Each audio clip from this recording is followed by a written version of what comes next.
Bonjour à tous, bienvenue dans cette nouvelle vidéo, j'espère que vous allez bien. Aujourd'hui on va faire une vidéo un peu spéciale puisqu'on va parler de Kevin O'Leary. Donc pour ceux qui ne savent pas qui c'est, on vous mettra quelques liens en description de vidéo pour que vous puissiez en savoir un petit peu plus sur cette personne.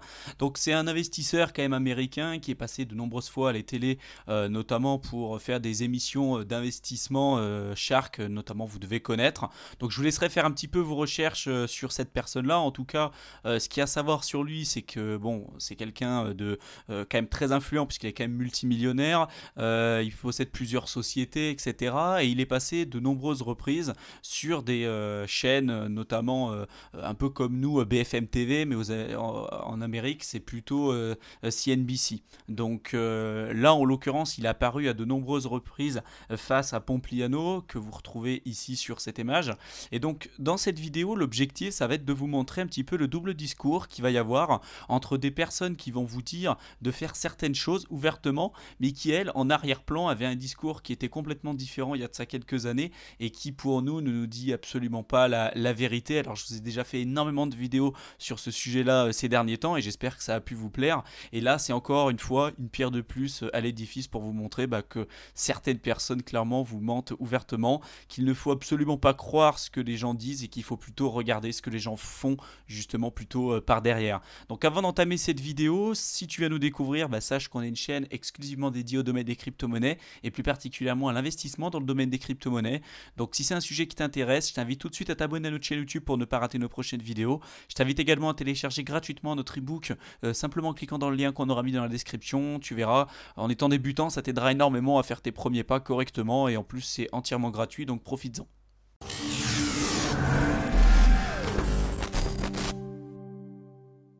Donc là, je vais vous montrer différents passages de différentes vidéos, de différentes interviews qu'il y a pu avoir sur la chaîne CNBC à propos du Bitcoin. Donc ce qu'ils aiment bien faire, c'est faire un peu du sensationnel à chaque fois. Ils mettent une personne qui est censée être complètement contre le domaine des crypto-monnaies et plus particulièrement du Bitcoin, à savoir Kevin O'Leary, en l'occurrence, là sur la chaîne de CNBC. Et puis de l'autre côté, ce que vous voyez à l'image ici, c'est Pompliano, quelqu'un quand même de relativement influent dans le domaine des crypto-monnaies et qui d'ailleurs, je vous invite plutôt à suivre sur Twitter. Il a quand même pas mal de choses intéressantes à nous raconter par rapport à ça. Donc vous avez vraiment les deux écoles et là en l'occurrence c'était un débat assez musclé entre les deux. Donc j'ai mis les traductions en français pour ceux qui ont encore un peu de mal. Je vais pas tout vous montrer toute la vidéo en entier, ça serait trop long et trop fastidieux. J'ai sélectionné certains passages pour que vous puissiez avoir la vision qu'a justement Kevin O'Leary concernant le Bitcoin, et après je vous montrerai en dernier lieu une dernière vidéo qui vous montrera clairement cette personne là vous ment ouvertement. Donc là en l'occurrence ça va être Kevin O'Leary qui va répondre justement aux arguments de Pompliano en faveur justement du Bitcoin. Donc Pompliano est pour le Bitcoin et Kevin O'Leary est censé être complètement contre. Wonderful thinks it's worthless. Well, You called it garbage this morning. I did say that. I want to explore the idea that there's nothing here except raw speculation.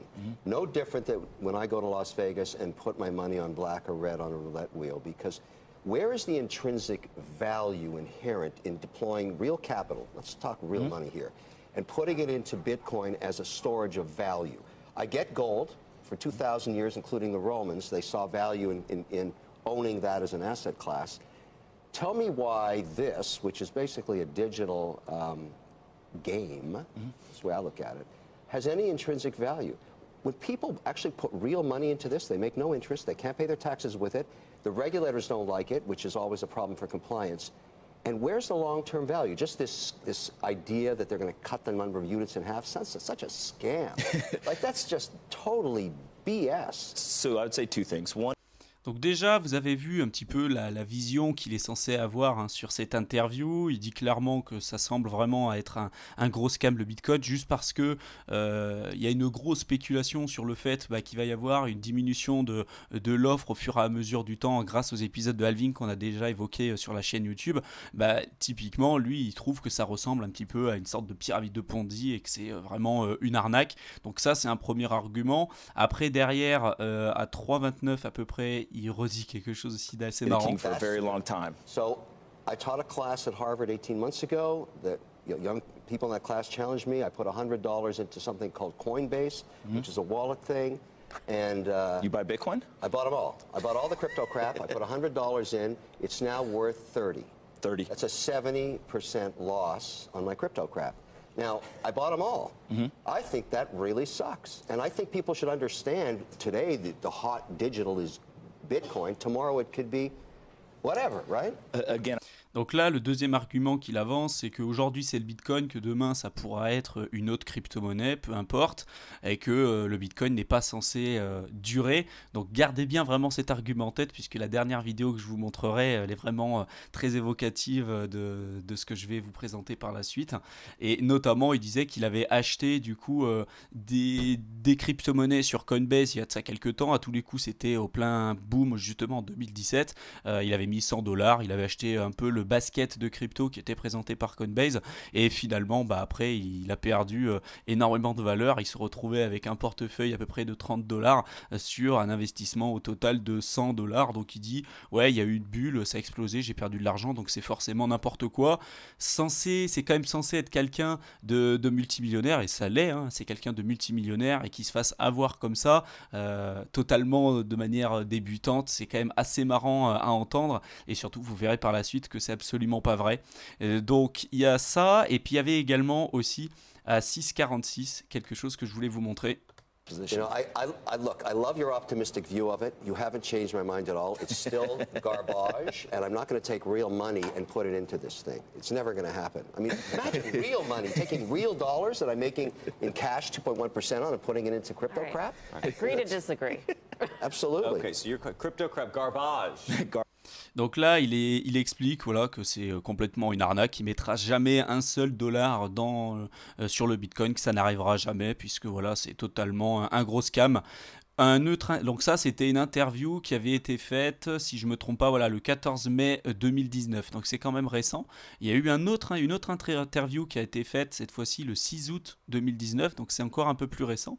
Et là, donc c'est encore les deux protagonistes que je vous ai présentés juste avant, donc Pompliano et Kevin O'Leary, qui encore une fois se retrouvent sur un plateau pour échanger du Bitcoin. And do things to the portfolio that other assets can't do. Tony, help me become a believer, okay? Because I'm a huge skeptic of this. I have my crypto crap wallet. I put $100 into it 2 months ago at a Harvard Business School class at night. It's worth $30.62. Yep. Primarily because all the other crap, Ethereum, XRP, Bitcoin Cash, Litecoin, Stellar Luminous, blah, blah, blah, blah, blah. What happened to all that stuff? If this is really such a great idea, why is there only one Vegas game working? Yeah, well, look, I'll say...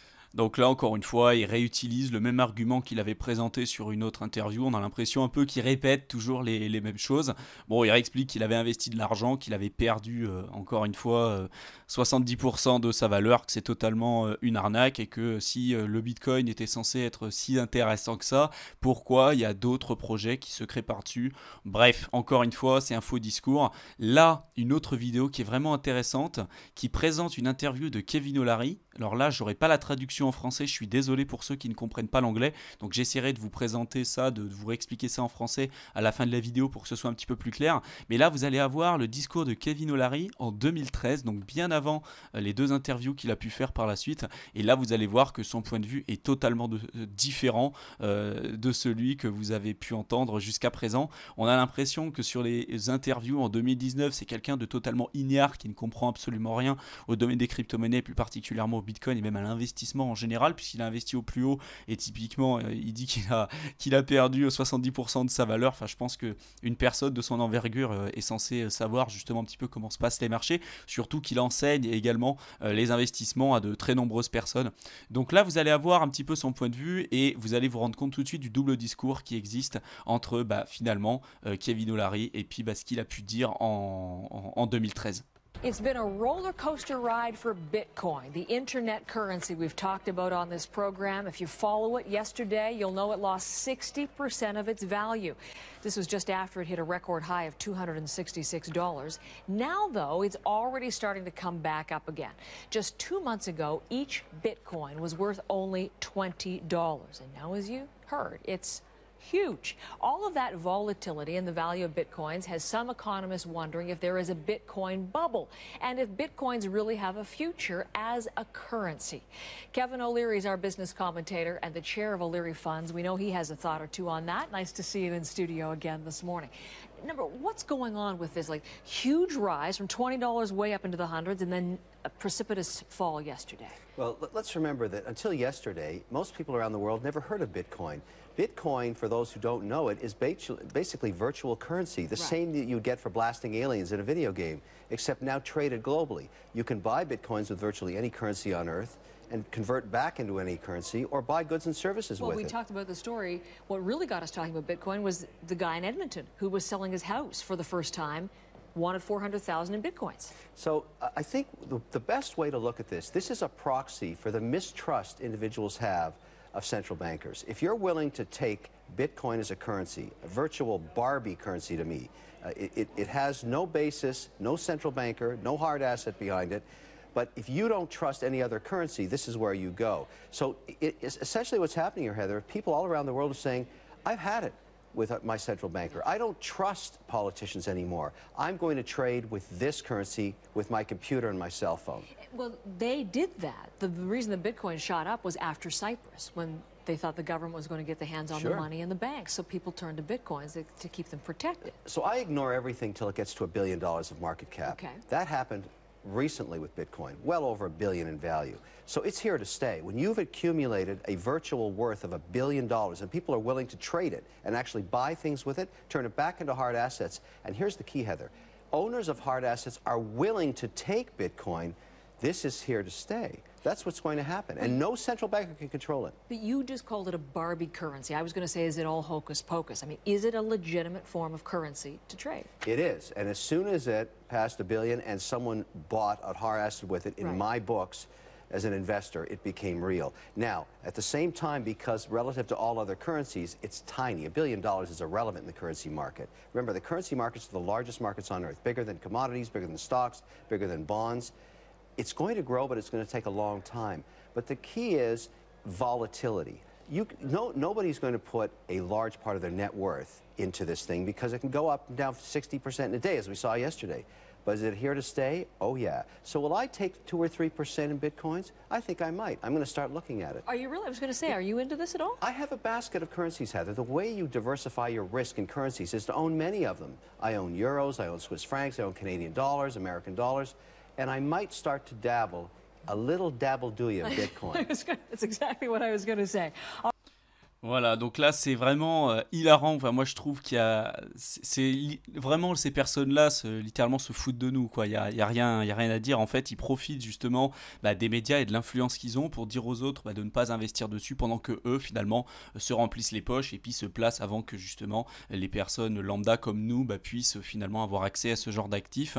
Donc là, il explique littéralement ce qu'est le Bitcoin. Il l'a très bien compris en 2013. Ça m'étonnerait qu'il l'ait oublié en 2019. Il explique que c'est justement une crypto qui va être justement va être capable de rester sur les temps à venir, que ça risque de prendre du temps. C'est assez drôle parce qu'il explique quand même très bien la volatilité du Bitcoin et le fait qu'il ne faut pas placer tous ses œufs dans le même panier. Et finalement, dans les discours qu'il a eu typiquement en 2019 et qu'il explique qu'il avait mis $100 dans un très grand nombre de crypto-monnaies et que finalement à la fin ça se retrouve à 30 et que forcément c'est un gros scam par rapport à ça, encore une fois on se rend compte de la différence de discours qu'il a pu avoir auparavant et ce qu'il nous présente aujourd'hui à la télévision. Donc ça c'était également quelque chose d'important à noter. Et le dernier point, c'est que finalement il disait que pourquoi le Bitcoin est quelque chose qui est censé durer dans les temps à venir, sachant qu'il y a d'autres crypto-monnaies qui sont censées prendre sa place.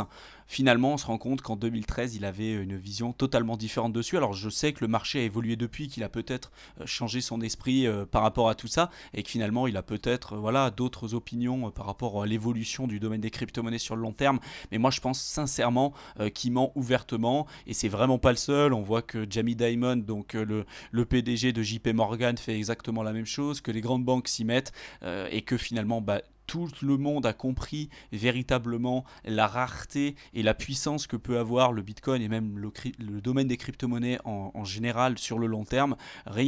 Si aujourd'hui on se place uniquement d'un point de vue du Bitcoin, vous avez très bien compris la rareté, ce que ça représente aujourd'hui, cette rareté-là. C'est vrai qu'il y a un risque qui est inhérent à ce type d'investissement, mais je pense que des personnes comme Kevin O'Leary ou même les grosses institutions qui vous tiennent un discours en vous disant que c'est un gros scam et qui finalement en arrière-plan se placent, il y a vraiment quelquefois du gros foutage de gueule et enfin nous ça nous énerve quand même beaucoup et je pense que c'était quand même une vidéo à faire pour vous présenter tout ça et que finalement vous puissiez avoir une vision un peu plus objective de tout ça. Donc dites-nous un petit peu ce que vous en pensez. Est-ce que vous pensez réellement que Kevin O'Leary donc du coup a complètement changé de point de vue entre 2013 et 2019? Clairement c'est pas notre conviction. Je pense sincèrement qu'il a toujours une vision positive du Bitcoin et du domaine des crypto-monnaies sur le long terme et que finalement le discours qui vous présente sur les gros médias en 2019 c'est totalement différent de sa vision qu'il a lui justement de son côté pour ses propres investissements. Donc dites-nous un petit peu ce que vous pensez de tout ça, si vous êtes d'accord justement avec notre vision ou si clairement vous la réfutez. À chaque fois l'objectif c'est de donner des arguments et des sources pour qu'on puisse évoluer ensemble. S'il y a des sujets comme d'habitude que vous aimeriez qu'on traite dans les prochaines vidéos, dites-le nous également, ça nous ferait extrêmement plaisir de répondre à vos interrogations. Laissez-nous un pouce bleu, partagez au maximum les vidéos autour de vous pour nous aider à nous faire connaître et puis pour finalement apporter le plus de valeur à la communauté, essayer de la faire grandir ensemble. Je vous souhaite une excellente fin de soirée et j'espère vous retrouver dans une prochaine vidéo. Salut!